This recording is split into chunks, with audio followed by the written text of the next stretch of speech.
Welcome to Bellefonte Borough Council work session. No council action making motions or approvals is taken during the work session. We will be discussing our budget tonight with Ms. McGowan. It's all yours. Thank you. I go first. Want me to go over the two? Are you going to go over the funds, or are you going to do the whole thing? I'm going to go over the two funds first. You're going to do the funds? Yeah. Yeah, go ahead. Okay. We didn't have this very well planned. Yeah, we didn't orchestrate it, yeah. I'll do the intro at the meeting before the adoption. Okay. So we have two more funds that we have not gone over yet. The first one is the bulk water sales. And this one is where half of the bulk water sales go into. And it's used mainly to match any kind of grant that needs a dollar match. But it's also where the waterfront expenses are paid from. The residents were told that no tax funds would be used for the waterfront. So the waterfront still has a loan on it that goes through this fund. And the Water Street property, which is where Pelicans is in this fund. So it gets about $120,000 worth of in bulk water sales for next year. There is the loan payment, as I said. There is the 902 grant, which is for the compost facility. It's a revenue and an expense. There's no match. There's a flashing beacon for the diamond. We needed to put a 20% match, so there's $4,000 for that. Half of the traffic light for Zion Road is in here. There is a feasibility study for the ADA walking trail on Potter Street, the railroad spur, and the donation for the pool is in here. There's also, we pay for, we make donations to Spring Creek Watershed and the Keystone Water Resources. That is increasing by about $900 next year. And our contribution to the CVICC is in here. So this kind of has a little bit of everything. But it is a balanced fund.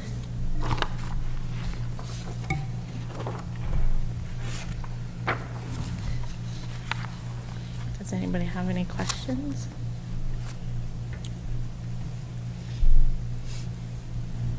I have a question. It's going to be the sore subject of the $50,000 for the mower, boom mower.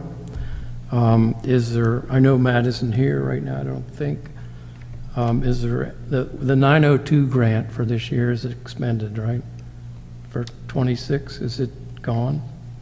So the 902 grant is for the compost facility. It's Okay, so could he get along without that, and we could use the 902 grant money for 2007?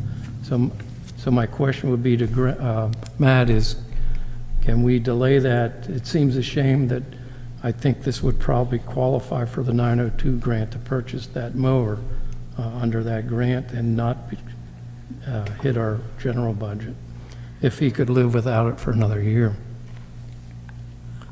I'm not supporting $49,500 for a boom mower, at least not this year. If we could get some 902 grant money to fund it, then I would probably support that.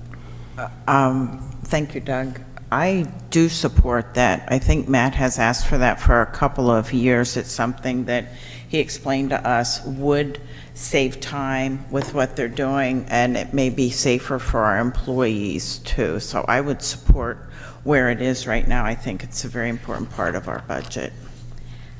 I don't know if it can be put in next year's 902 grant because the grant's already been awarded and it's set for what it is. Can we go in and amend? I don't know if we can amend that or not. It's for the compost facility, so I'm not sure that even the mower qualify? I think it would be in the 26902 application and get the mower and, Funding for Oh. 27. yes, and have it for Oh, okay. 27. Okay. And that's why I asked if he could live without it for a year. It doesn't, I think I'd be 99% sure that it would be funded in that 902 grant for 27. And I'm still not sure where we're going to use it all the time. And the other thing is, for 1 year, I would think he could probably borrow one from Spring Township or Ben or whoever owns it. I don't believe Spring Township has Somebody one has anymore. one that- I don't think anybody else does when we talked to him the last time. Is that correct? I think he said Benner did, Yeah. but theirs breaks down a lot, and so they had So it hard to- scheduled, it broke down, and they couldn't get it back. It's But hard to get. Yeah, I think in the past, we've used the other municipalities' boom mower, but they also assign an operator. And so, there's a cost associated, an hourly cost associated with that. And then the challenge is kind of who's, are we using it at the same time as they're using it for roadside mowing or other operations? So it's not to say it couldn't be done, and I think it has been done in that vein.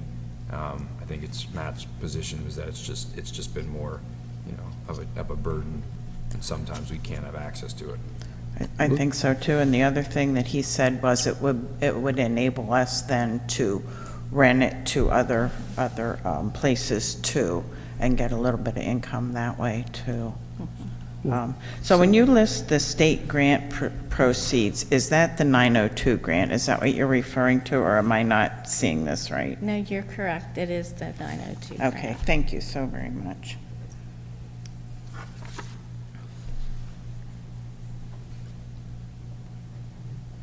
I'm still curious how many times a year we use it.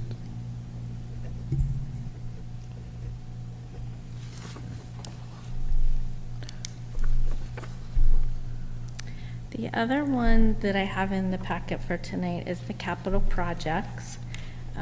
This one is where the other half of the traffic light on Zion Road is budgeted.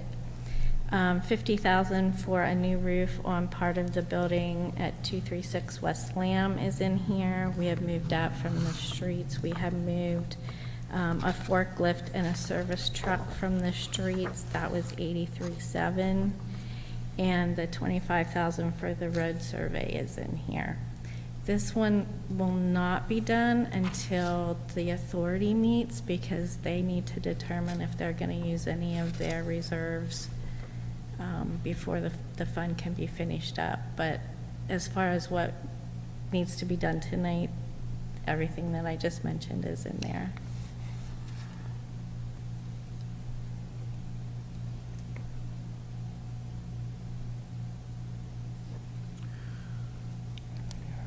I'm sorry, Lori, on the road survey inspection, is that the evaluation that we had some brief conversation about at the Streets Committee? Yeah. I can say that we had if there's interest in pursuing this, we had a brief demonstration. The company that I'd worked with in the past, a company called Roadbotics, was bought by Michelin, and then they mothballed it, so it doesn't exist anymore. There's another survey tool called Road AI, which is essentially a annual license and software, for the software that you use, but it would be conducted by borough staff, and it's a $9,500 annual charge. So, whether you're interested in doing that or not, if you want to put a budgetary placeholder in, I think you can reduce that to, $10,000 or $9,500, and we can have more discussion about it at the Streets Committee if there's interest in pursuing it. If not, we can remove it altogether. It's up to you. So Dave, just so I'm following along, that is 430.450. That's Is that correct. correct? Yes, ma'am. So that is in there for the 25,000, but I remember you talking about that at the streets, but it could possibly be less than that. Is that what you're saying? Yes, I think we can comfortably reduce that to 9,500, and and still be able to pursue this solution if there was interest. I mean, you wouldn't be Okay. committing to it with the budget. If you decide it's not something you want to pursue, we can always not buy it, but if you wanted to include an item in the budget, I think you could still reduce that by, 11,000. Okay, Or thank is you. that not? That's what I'm having You're right making on me that. do math here. 14,000. Well, ask Lori. Yeah, I got it, yeah. Sorry. 15,500, you can reduce it by 15,500. So are there any questions about the capital projects?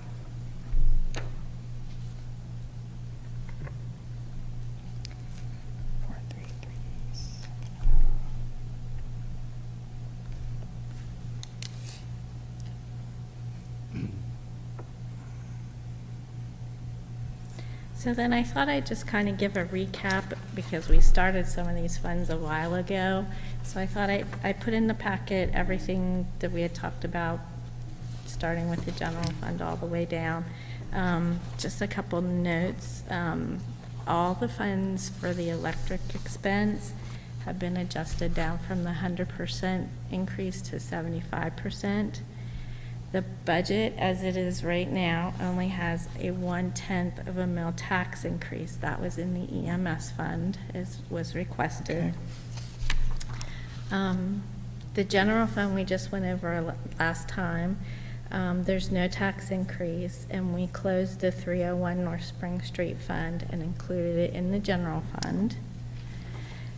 Street lights, there was a little bit of a change in that one. Matt had come to me and said that he needed to add $11,000 for a street light arm that goes on a traffic light, which is kind of confusing. But, so that was added in there, but there is no tax increase still.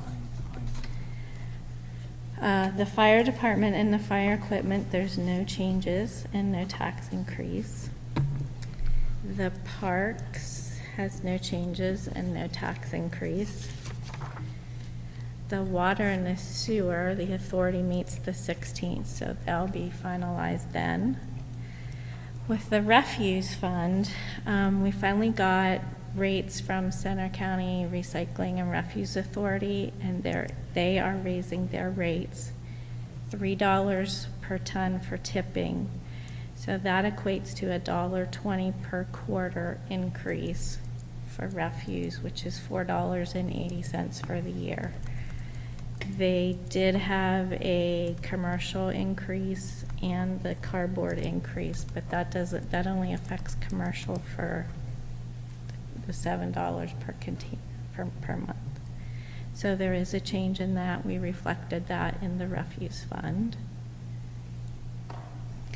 The special projects, there's no changes, and that again is mainly the Big Spring Cover Grant and the band shell grant for right now.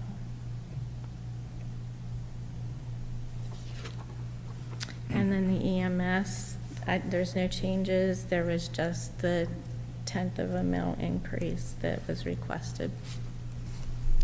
That's kind of a quick refresher for all the funds and where we're at. And I'll make the adjustment for the 9,500. Thank you. For the, Lori, with capital the EMS, we just pay so much up to the amount that we've allotted. Is that how that works, or do I misunderstand that? So they submit their invoices to us to pay them.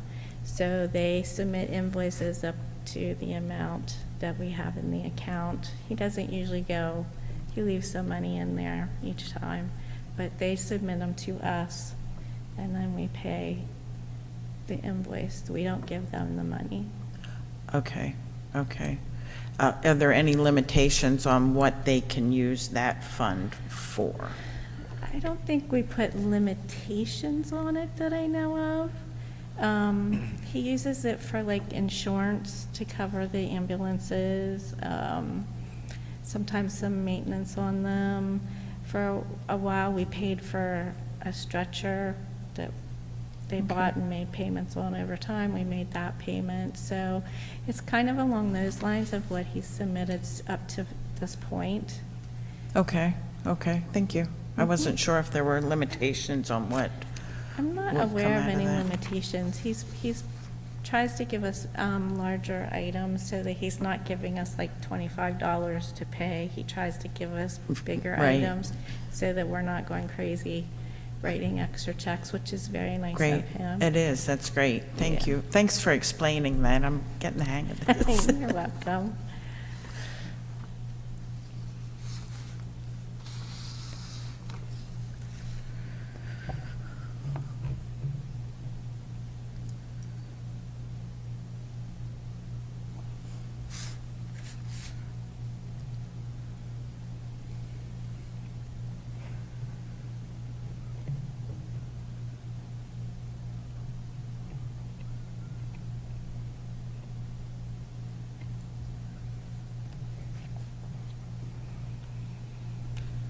Lori, can I ask you something about the sewer fund, one of the line items?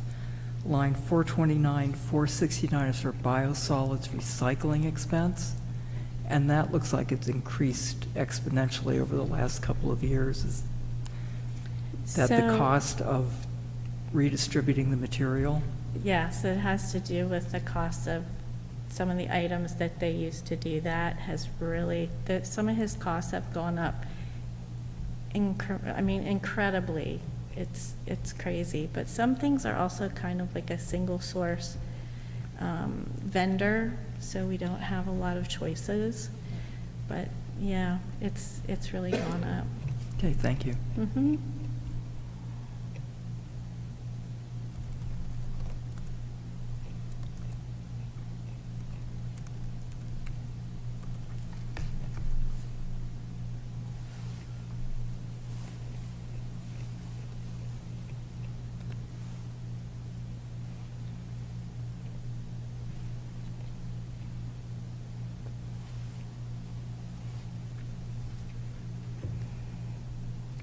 Lori, this is also on the sewer fund.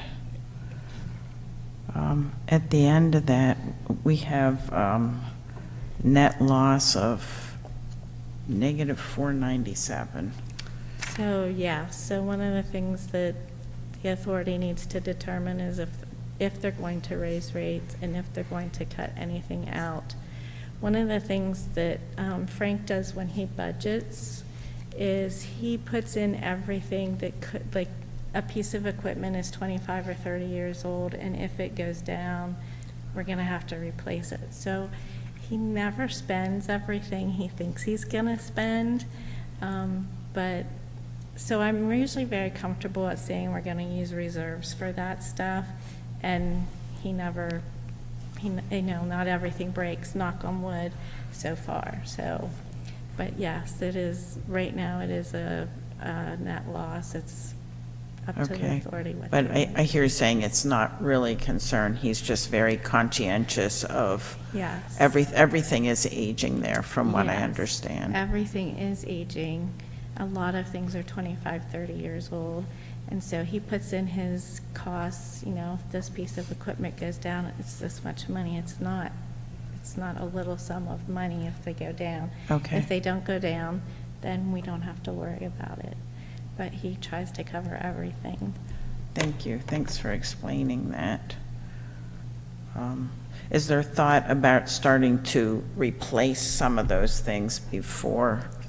I mean, I think we with- always want to get as much out of our equipment as possible, but Yes. And that, yes, they do think about that. Part of the problem is what's in front of their noses right now that needs to be done. Right. And so it's kind of a balancing act. So there's things they know they have to do. He does have some things in his list that he's like, it has to be done next year. So those things take priority if nothing goes down. So he does kind of have an agenda that he wants to follow if things don't go down. okay, thank you very much. I appreciate the explanation. You're welcome. On this general fund page, it has bracketed 9,500, 9,000, 75, 10,000 to 36,000. Is that being eliminated? What does that bracket mean? On the general fund page, it looks like it's paid. Oh, I'm sorry, on the summary page, so those are Yes, actually. yes.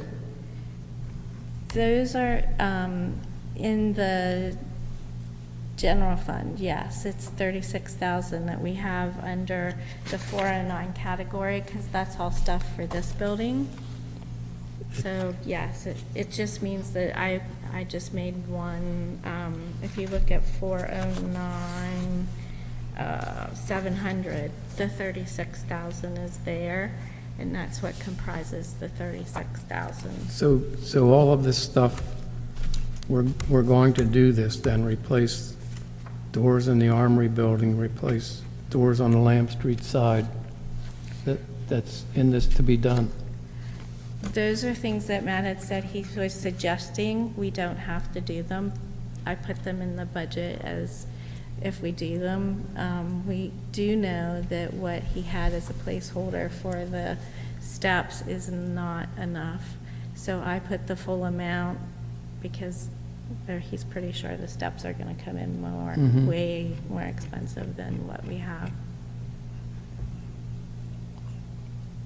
Yeah, I know he talked about replacing the doors with other more modern doors, and I don't know that wouldn't necessarily be what I'd want to do to the building, but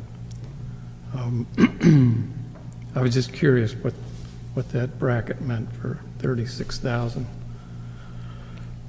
Doug, what line is that? I'm having trouble finding that. It says, that's what I'm not clear on, the one on the top for 50,000 for the roof, section 4 and 5 of the service garage. Oh, are you looking off this page right here? Yeah. Or are you in the budget? Yeah, but Yeah, I don't know yeah. where it is in the budget. Yeah. It'd be 409.700, capital expenditures. It's page 8 of 47. So is that 8? Well, I I'll don't know look if you're on looking here. at the digital copy. Yeah, that's what's confusing. Yeah. Yeah, that's where you'll see it as under the 36,000 in the capital expenditure line item. 430.700, is that the one we're still on? 409. 409, It's on page 8. okay. So they're in numerical About a dozen order. Go lines back down. up toward the top. Right, I was looking for the wrong thing.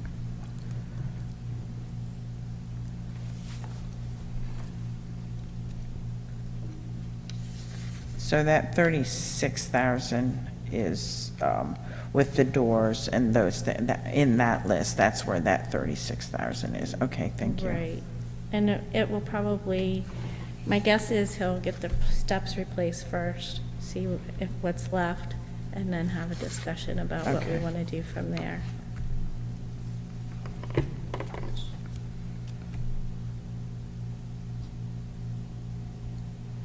Yeah, I think the stairs could take up the bulk of that if we want to actually replace it with gravel steps and we have to disassemble them, repair the base or whatever's underneath it, and then reinstall them or install new material.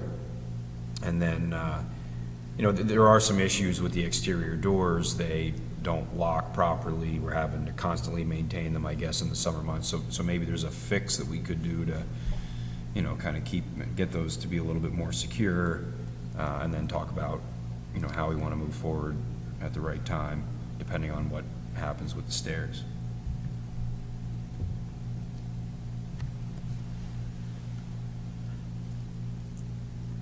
I looked at the stair temporary fix and it looked pretty good. Yeah.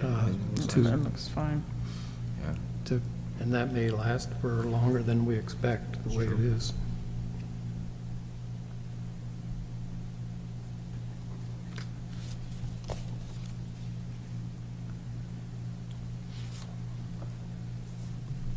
Lori, I'm having trouble locating the replacement of the roof, the 430.700. So the replacement of the roof is in capital projects. Okay, I moved that to capital projects. There's money in there to do that. I don't see where that is listed as in the budget, or is it because there's already money in there? So if you go to capital projects, which is one of the ones we just did tonight, Okay, the beginning ones, it's under the 43700. I have it as building maintenance, T36 West Lamb.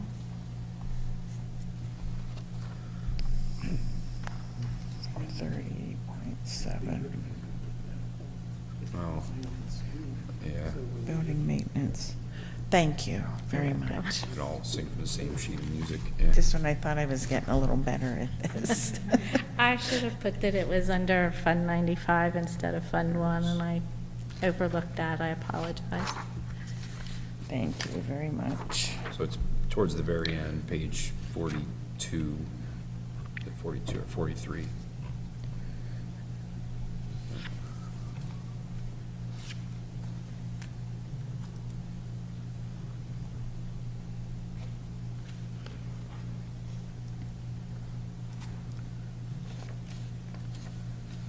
Lori, can you go over the sinking fund for 301 North Spring? Or has that somewhat already been covered? Yep, so the sinking fund, which has a little table at the end of the general fund. Just shot right past it. You'll Page see. 17. Yeah, it's page 17 of 47. It has a beginning balance, what we project we'll have in that fund as of 1/1/26.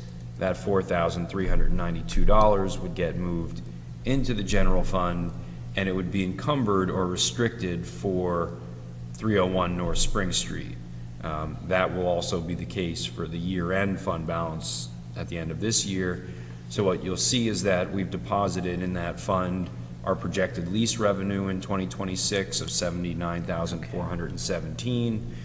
We do have a interfund transfer, which is kind of an intra-fund transfer more appropriately, because it's still it's general fund money that we're depositing in the sinking fund of $43,000. You'll see there's operating and capital expenditures, and then it nets out so that at the end of this year, we should have just under $9,000 in fund balance, which again, we would restrict just for the purposes of 301 North Spring Street. So that starting in 2027, that will appear as your beginning fund balance. One thing we may want to take a look at in 2026 is our lease revenue, just kind of reevaluating what we're currently receiving from our tenants, because I think our goal is to make that as cost neutral for that space as possible.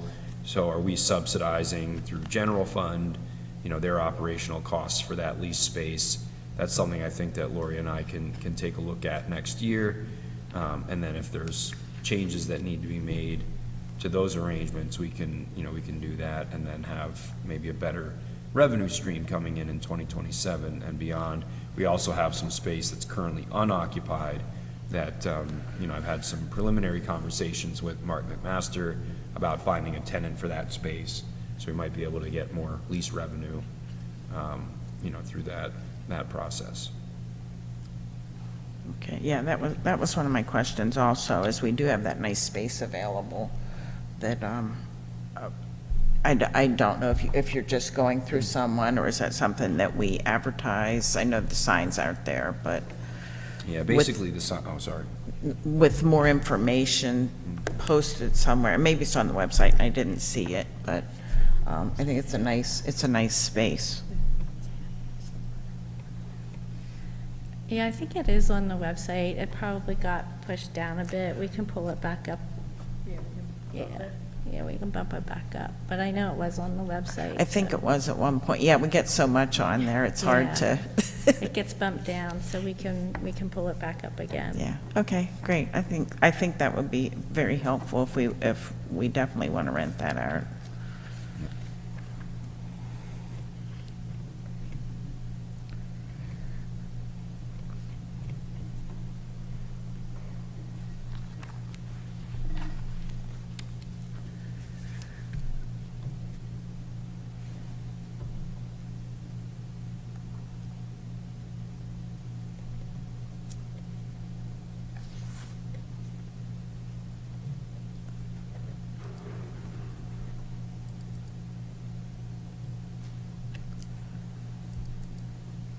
Lori, with the fire service, I was looking at budget projections and the different boroughs and our total assessed property values and percentages, that particular chart.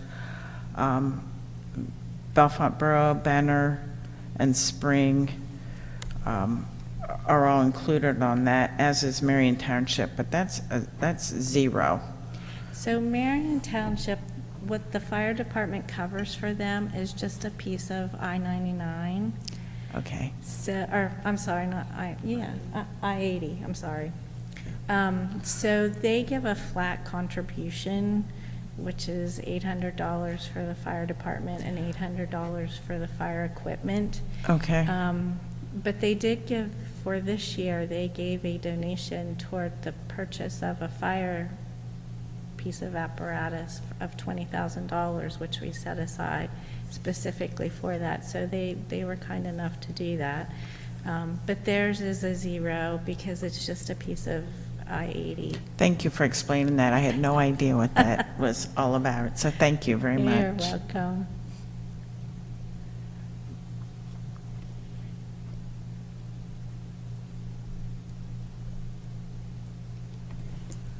Fire equipment payments.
Doug, I believe you had talked a little bit about the water fund previously, and it is, we're in the negative numbers. The bulk water? No, it's water fund analysis. Yeah. Is that bulk water? No. No. The water fund is also a negative. They, again, need to decide what they're going to include, what they're going to exclude, if they're going to raise rates at all, Okay. if they want to use any of their capital projects money. They've got a lot that needs done, Yeah, I and know. some projects that really need to, again, be done next year, so they have to make decisions on that as well. So we have extra built into there for them to, so they have the money to decide which ones to use. Right, then. they'll need to decide, try that again. They'll need to decide what they want to do going forward, and if they're going to raise rates, if they're going to use any of their fund balance going Okay. forward. Okay, so similar to the sewer It's fund. yes, they are very, except that one has projects that really do need done. Right. And It so- sounded like everybody's got projects that need done. Okay, Yeah. thank you. So those two will need to wait until the authority meets on the 16th. Okay, okay. So we can pass the budget I think so. like yeah. that? Yes. Okay.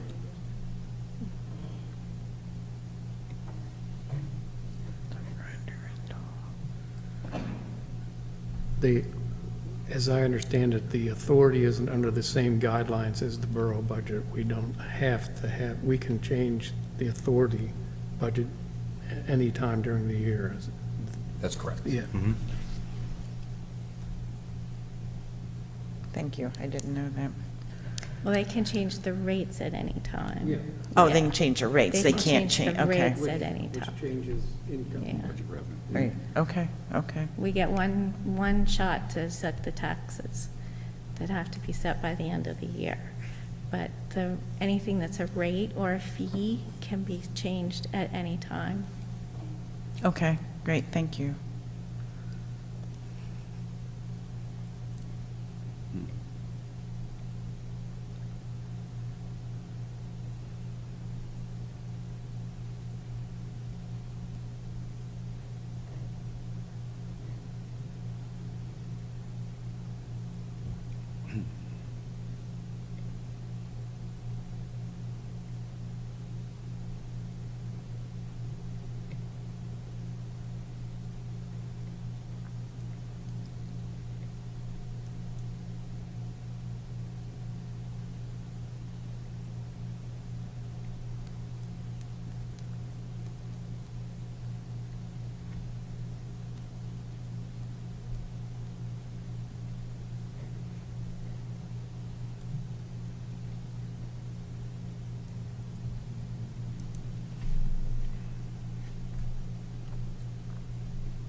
Doug, the authority then for bulk water, do they set the rates for like Niagara and Milesburg? Is that, who sets The that? Niagara rates are set by a 50-year agreement that we renegotiated about 2 years ago.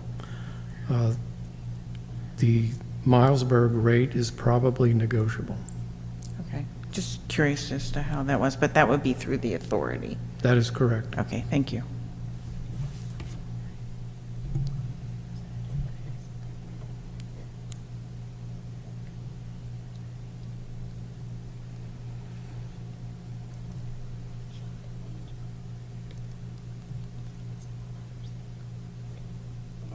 We're about midway through the agreement with Niagara.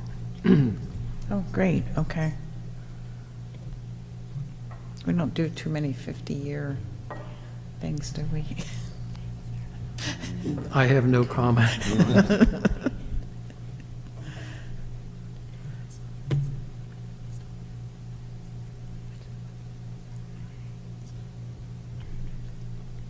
This is a stupid request, but I have to ask.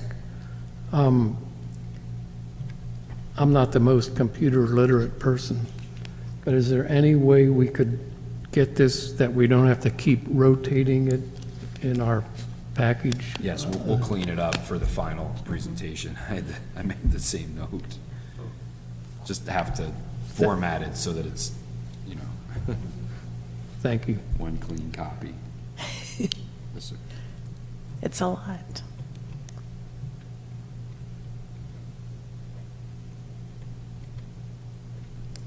Rita, do you have any questions? Ms. Clayton?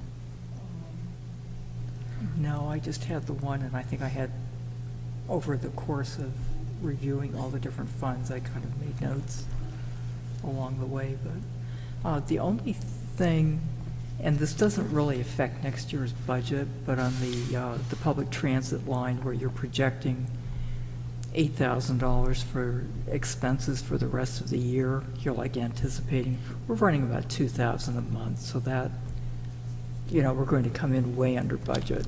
Well, so while it looks like it's still only 2 months, we pay behind. Right, I understand that. So there's more months to be paid than just the 2. So there, it is going to be about $8,000 for the rest of the year. Okay, thank you.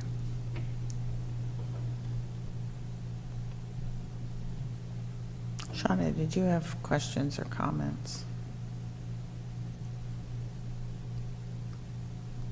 Johanna? No. Doug? So the ride share is more than $2,000 a month so far? It's been running a rate around 2,000 a month since we started, and I think it So- started July 1. Yeah. So I didn't quite understand. You were talking 24,000, but we have, what, 35,000 in there, or 36? Right, the numbers are all working out exactly the way we had Yeah, anticipated. It's just the way the budget proposal is, because the numbers are given kind of year-to-date and then projecting what's left, what is anticipated for the rest of the year. To me, seemed a little bit high, but Lori's right. It's a couple of months behind, so it's more cash flow rather than budget. Right. Yeah. So some of them will end up being a payable at the end of the year. Right, They'll be exactly. looked back as a payable. But till they bill us and then we get it paid, it looks like it is too high, but there's more months to be paid.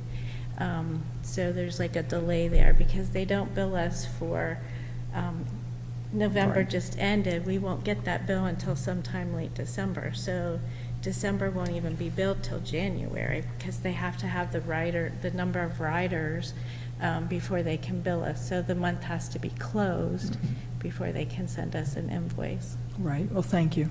You're welcome.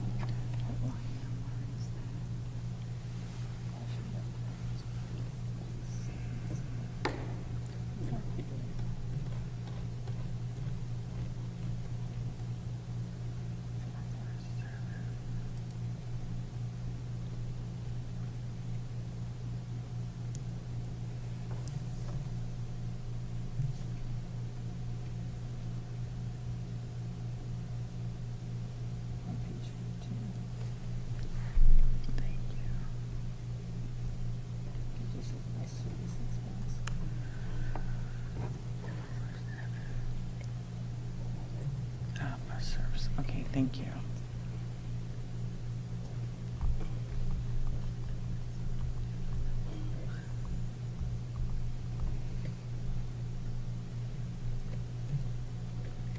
Anybody have anything else for budget?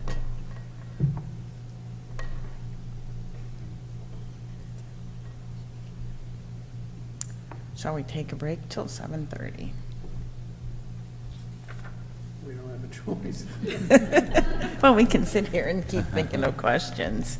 Yeah, let's take a break for a couple minutes and we'll be back at 7:30.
Good evening, everyone. Welcome to Bellefonte Borough Council Business Meeting. Would you please join me for the Pledge of Allegiance?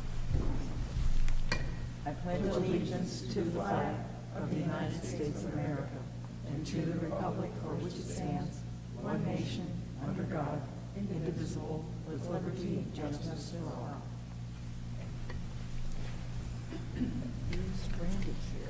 Yes, he's on Zoom. There he is. Could we have roll call, please? Okay, Mr. Bernier is excused. Mr. Brackbill? Here. Ms. Cleaton? Here. Ms. Dan? Here. Mr. Johnson? Present. Ms. McKean? Here. Ms. Purnell? Here. Ms. Sedgwick? Here. Ms. Tosti-Vasey is excused. Ms. Meckley is excused, and Mayor Johnson is excused. Thank you. Additions to the council meeting agenda. In accordance with Act 65 of 2021, if a matter is not on the agenda, council cannot take official action on it, with some exceptions. The council can act on matters relating to potential or real emergencies. Council may add a matter of agency business to its agenda through a majority vote.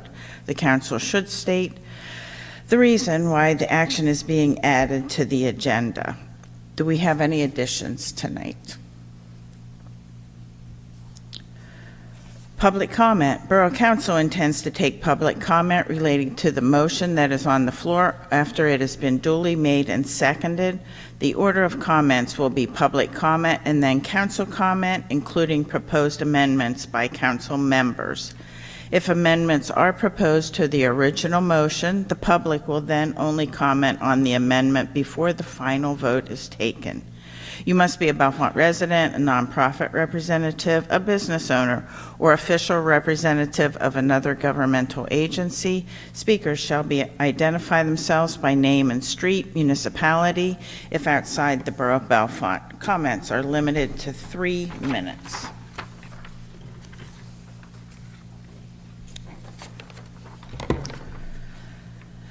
Under communications, we have an invitation from America 250 PA, Bells Across Pennsylvania, the unveiling. It's an invitation that was received from them.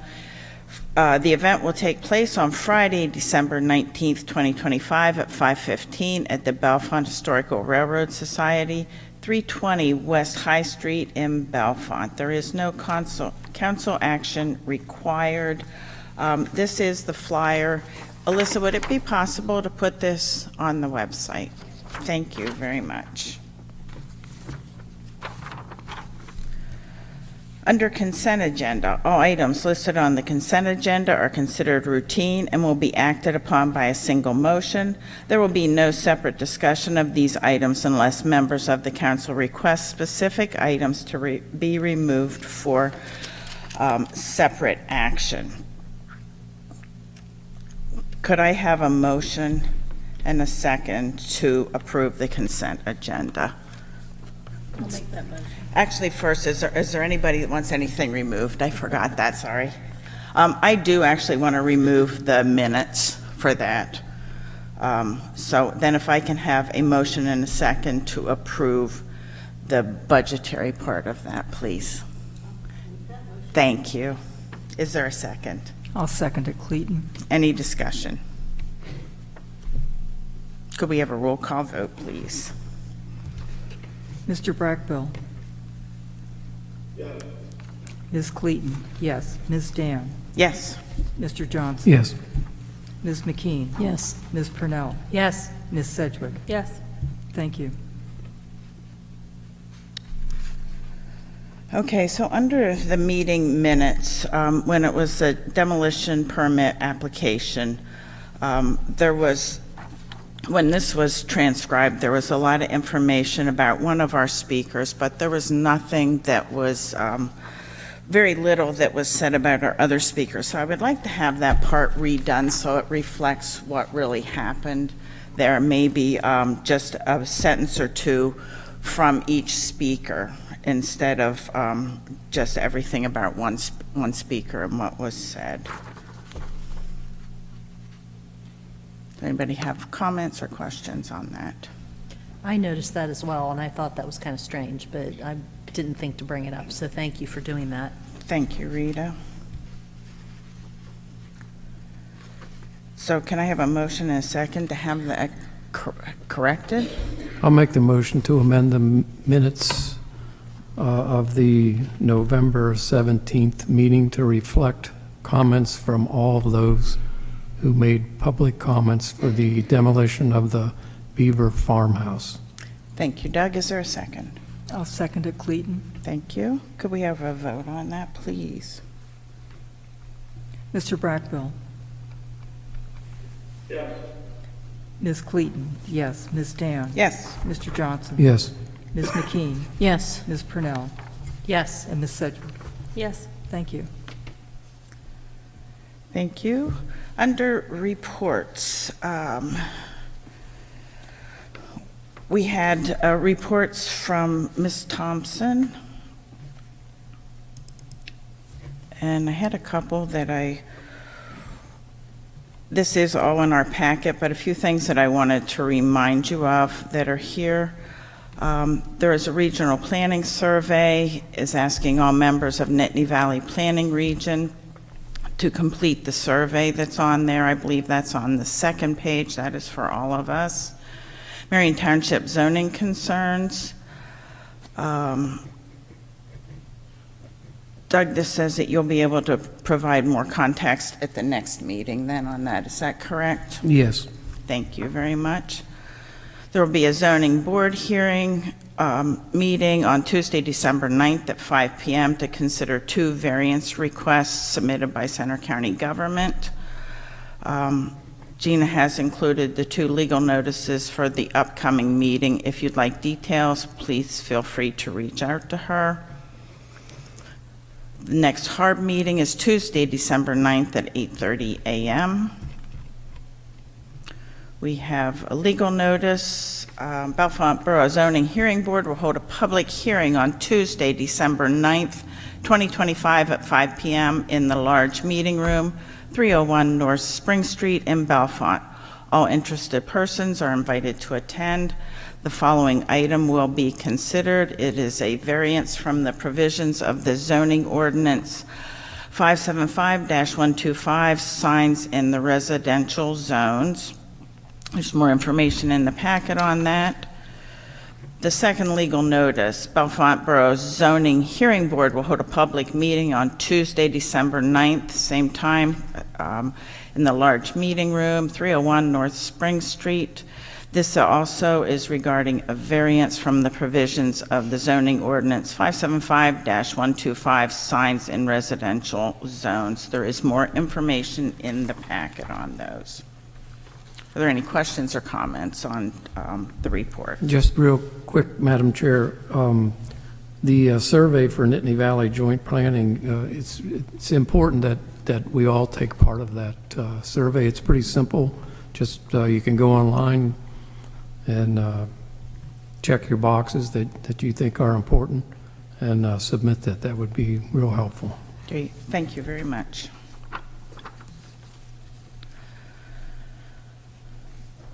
Under current and old business, consider approval of the tentative 2026 budget and to make the tentative budget available for public inspection on or before December 5th, 2025.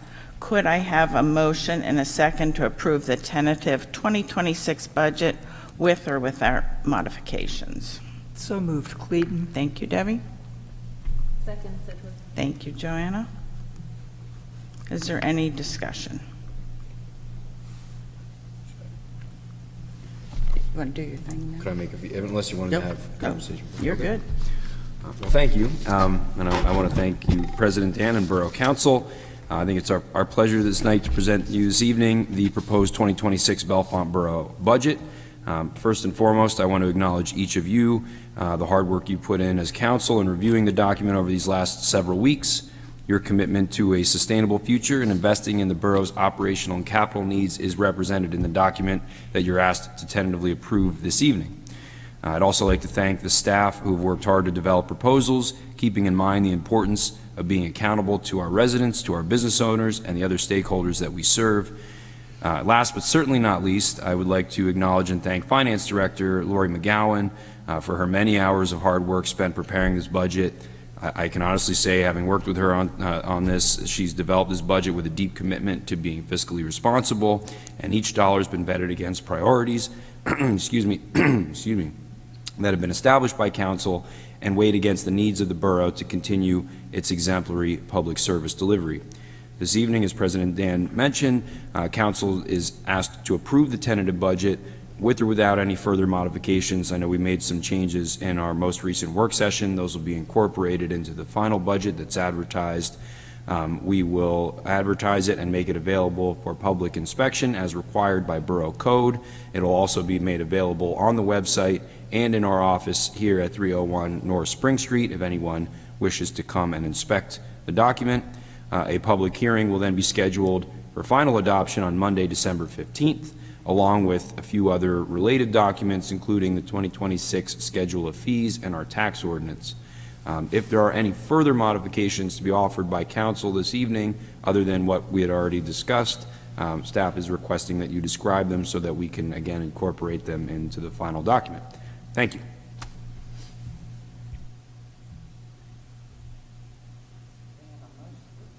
We have a motion and a second.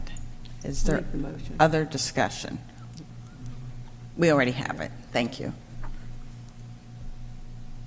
Any other discussion? We will have the vote, please. Mr. Brackbill? Yes. Ms. Clayton? Yes. Ms. Dan? Yes. Mr. Johnson? Yes. Ms. McKean? Yes. Ms. Purnell? Yes. And Ms. Sedgwick? Yes. Thank you. The Nittany Communications Group, LLC, update on the use of the Purdue Mountain Tower site to support the deployment of Project 25 radio infrastructure. There is no council action is required on this. I believe they're going to wait to do any of the work till March or April when it gets a little bit warmer. Bellefonte EMS third quarter municipal update provided by Executive Director Scott Rote. There is no council action requested, but Scott, would you like to come up, please? Thank you. Good evening, council.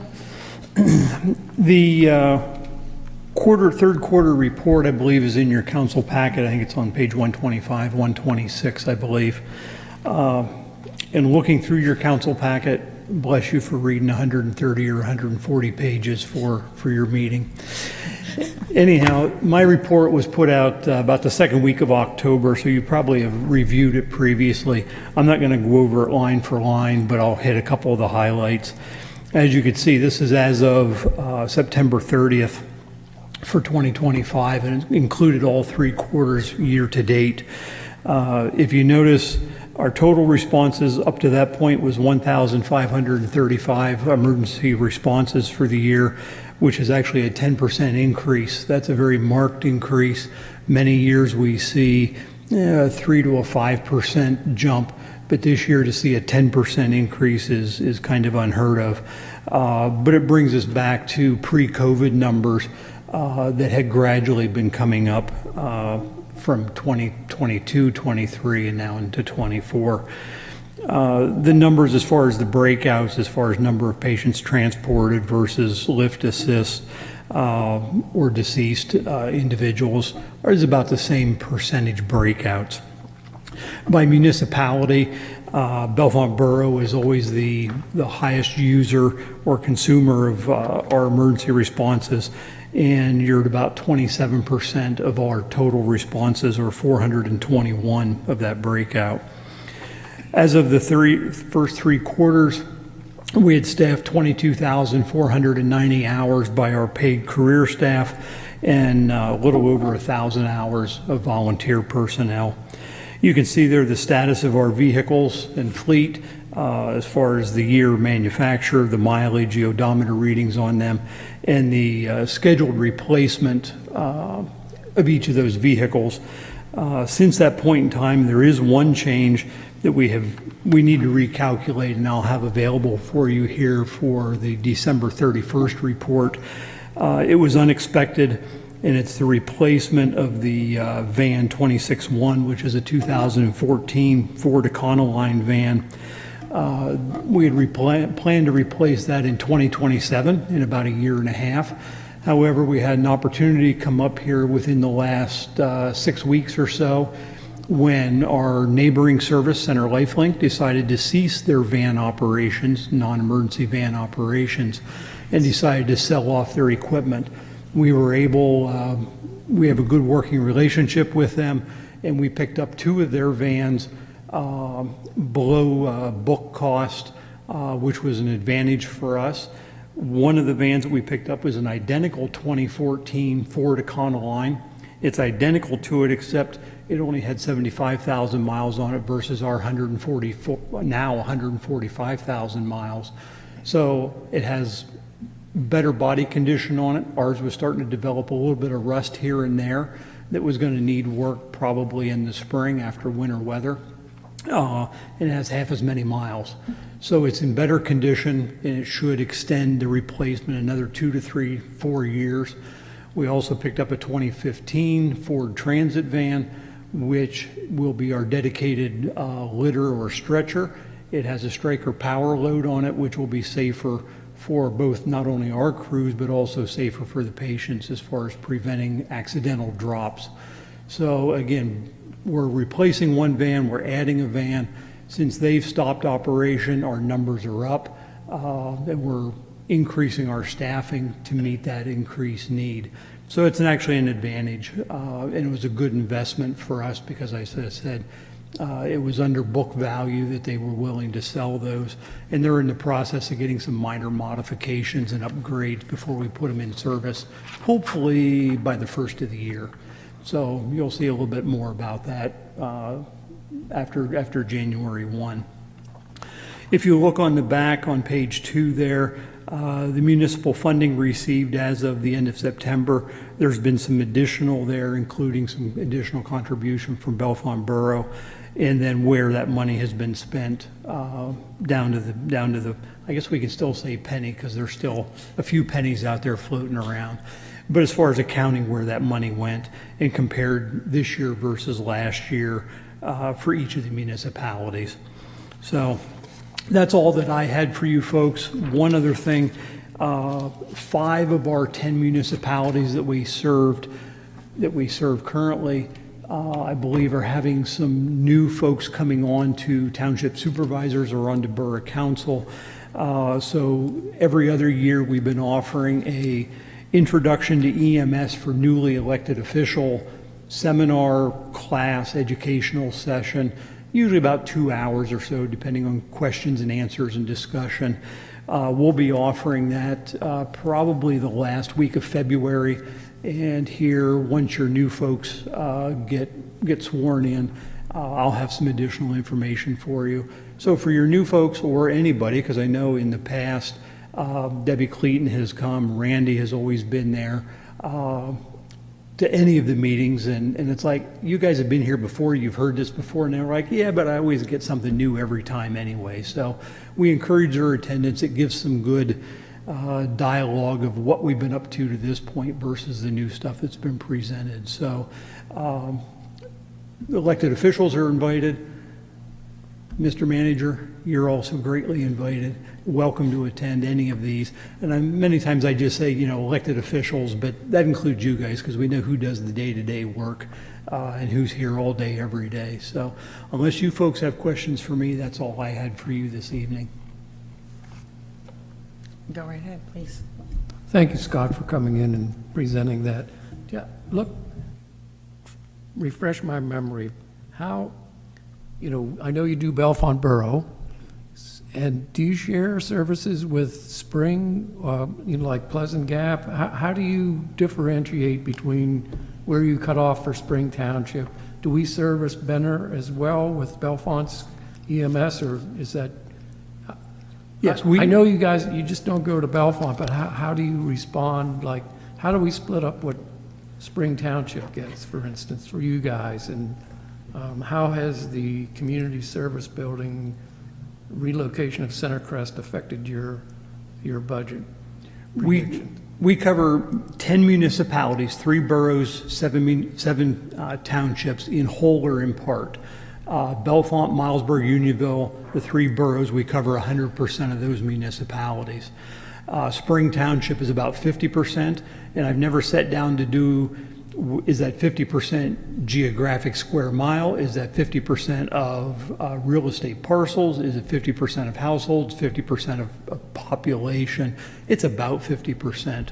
When you look at Bush Addition, Colville, Valley View, not Valley View, Pleasant Valley Boulevard, going out Zion Road, a little bit up here on North Allegheny, it's about 50%. So the coverage areas for all of EMS is based on who is the closest and is able to get there, and that's both time and distance. Because, as you know, depending on where you're at, sometimes you can be the closest mileage-wise, but you're not the closest distance-wise based on speed limit, population, red lights, stop signs, all that kind of stuff. And those are distances by road traveled and not air miles. Because as we're all aware, in Pennsylvania, you may be 1.5 miles away, but it's 4 miles to go around the end of the mountain to get there, So those are all pre-established. So yeah, we do share part of Spring Township with Pleasant Gap Fire Company's ambulance. We cover, realistically, the majority of Benner Township geographically, but we count it as 50% because you have some over in Peru there outside of Pleasant Gap. It's always a point of contention whether you count the guests at the 2 correctional institutions, whether they count as population or not. We don't cover any of the 3 prisons on a primary basis, the county and the 2 state correctional, but we do go all the way up to Fillmore, right there where Fillmore Road comes down from the airport, and then up over Purdue Mountain. And also on top of the mountain there in Purdue. Marion Township, we cover 50% down to the quarry there where Hubler Ridge and Walnut Street come out. Boggs Township, we do about 99%, except for about 5 houses there in the very top of Runville Snowshoe Mountain Road. Union Township is again about 99.5%. And we cover about 2% of Houston Township, about 1 to 2 square miles up near the glider port. And Howard Township is about 50% also down to Confer Hollow, just below Shank Cemetery, right in the Shank Cemetery area. So that's about where we cover, and that's buffered on the opposite sides by Port Matilda, by Center Life Link, or Plus Interstate 80. Plus Interstate 80 from the 153 mile marker down to about the 165, 166 mile marker, yes.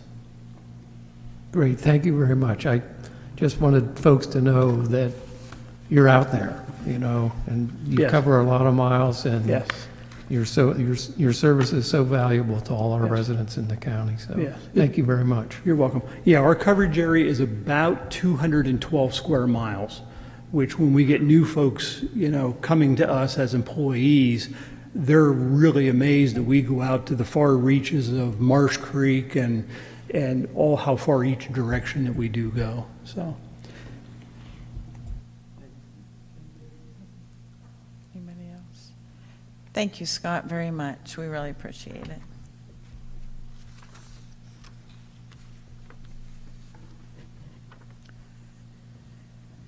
In your packet tonight's an update on parking issues that were referred to the police chief and parking enforcement following the October 6, 2025 council meeting.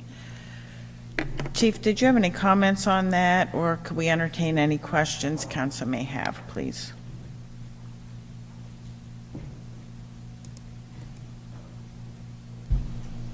As you read in the letter that parking officer Holder and I hand-delivered our ordinances and notices and things like that, it was well received.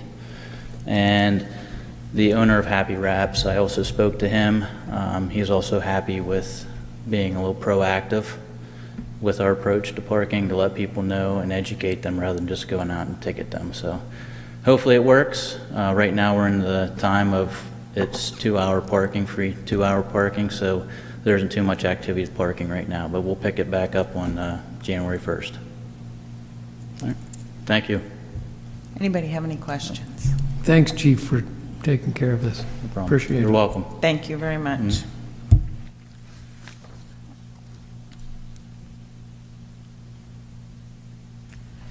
Council action is requested to select 2 police officer candidates from Bellefonte's eligibility list. The Civil Service Commission and Chief Whitmer recommend the selection of Thomas Snyder and Amanda Barnes. Could I please have a motion and a second to appoint Thomas Snyder and Amanda Barnes from the eligibility list and extend formal offers of employment to both candidates? So moved, Clayton. Thank you, Debbie. Thank you, Shauna. Discussion or questions? Could we have a roll call vote, please? Mr. Brackville? Yes. Ms. Clayton? Yes. Ms. Dan? Yes. Mr. Johnson? Yes. Ms. McKean? Yes. Ms. Purnell? Yes. And Ms. Sedgwick? Yes. Thank you. Under new business, 2026 council meeting schedule. This is the proposed schedule. Council will review and make recommendations for changes to the proposed meeting schedule. Council action will be scheduled for the December 15th meeting. There is no council action requested at this time. That will be in 2 weeks. Can I say something real quick? You sure can. I just noticed, and this isn't a huge deal, but I think it was just a typo for the HARB meeting. It should have been June 9th instead of the 19th Oh, it's the second Tuesday. Yeah. thank you.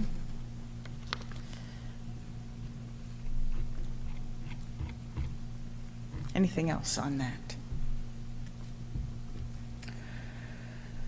We have resolution number 120-12025-001, Mill Race ROW Conveyance Resolution.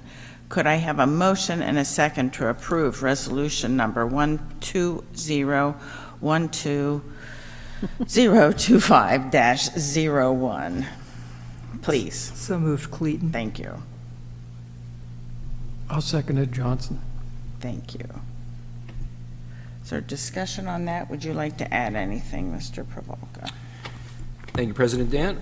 Just wanted to provide a brief review. What you have in your packet is a resolution to authorize the conveyance, or donation, if you will, of 357 square feet of right-of-way and additional square footage of temporary construction easement to allow for PennDOT to proceed with letting their project for the Mill Race Bridge and Box Culvert Replacement Project. We anticipate that once all of the land acquisition is done with all of the various claimants in the area, that they will begin to bid the project in 2026 with the intention of beginning construction in the spring of 2027. Thank you. Is there any other discussion? Can we have a roll call vote, please? Mr. Brackville? Yes. Ms. Clayton? Yes. Ms. Dan? Yes. Mr. Johnson? Yes. Ms. McKean? Yes. Ms. Purnell? Yes. And Ms. Sedgwick? Yes. Thank you. We will now have public comment regarding issues not on the agenda. Public comment period is for oral comments regarding items not listed on this meeting agenda. Speakers shall identify themselves, and comments are limited to 3 minutes. Lisa, would you please come up, please?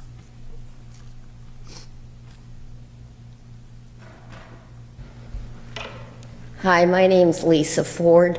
I live at 135 Walnut Ridge Road in Bellefonte. That's actually in Marion Township. Thank you very much for taking a few moments to listen to me this evening. I'm here because there is a rezoning proposal in Marion Township to rezone 278 approximate acres near the local interchange of Interstate 80. My concern regarding this, as well as a concern from the Center County Planning Office, if you read Ray Stalonis's letter to Marion Township and others dated July 18th, really has to do with some of the lack of infrastructure in that area to support that much potential highway commercial development. We have no public water, we have no public sewage in Marion Township. So all the residents rely on wells for our homes. We all rely on on-site septic.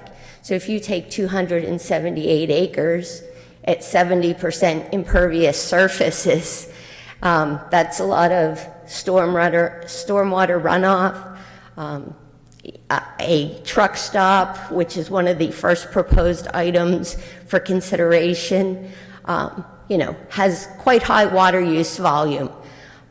The area out there has been designated as high potential recharge area by the Susquehanna River Basin Commission. DEP has also made comments regarding the ability to build a public sewage system in that area. There has been no talk, to my knowledge, of doing that, public water or public sewer. I have spoken at the Nittany Valley Joint Planning Commission, and that's actually why I came here. We were encouraged, me and some other residents, to try to make it to each local member of the Nittany Valley Joint Planning to really make you aware of what's happening out there and ask for some support, or ask for at least some consideration in having a conversation, inviting different people such as the Susquehanna River Basin Commission to come and speak and to address these issues. While I understand it is not your township, that joint planning is important. Water doesn't know township lines. We have a lot of important creeks and water, groundwater out there, so I think that it's worth having a conversation.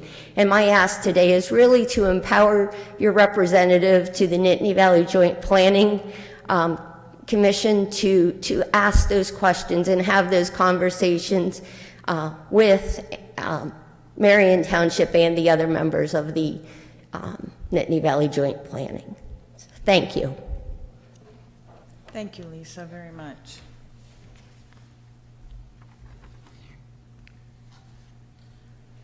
Council members, for the good of the order. Sana. Johanna. Nothing tonight. I feel the pressure. I have nothing tonight. Get out your snowshoes and drive safe tomorrow morning. Well, I'll change it. I actually have two things.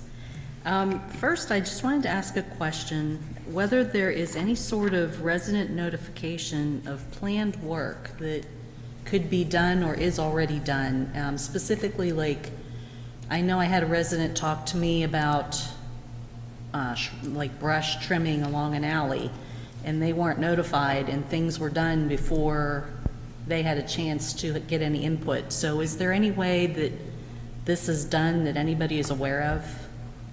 Like, do they put notes on people's doors, or do they email them or call them, or is this something that we could do in the future to maybe have better relations with the residents and have them have a little more input on work being done on their property in right-of-ways?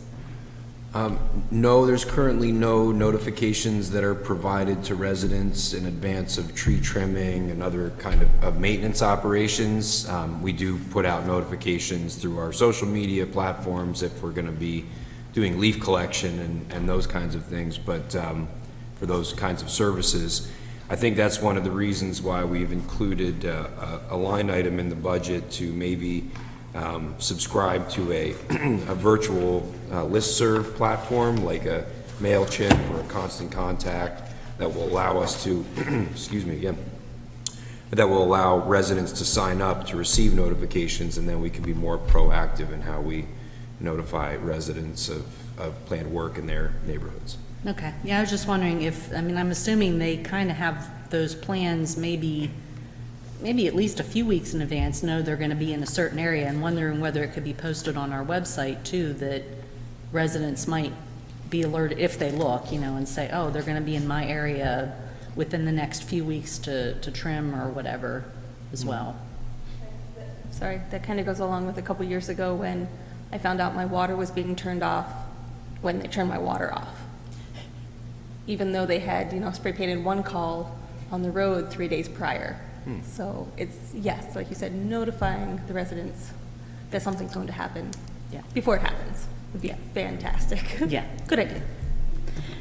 The other item I had was, I was just looking over the goals and in action items list, and I noticed that there was an item that I had asked about a long time ago that I don't know whether it was accidentally bumped off the list or whether it's just no longer being considered, but the idea was to have information kiosks around the town for people to be able to get information about stuff going on in the area, and I didn't know specifically what that would look like, but I know we had that on the list for a long time, and it's no longer there.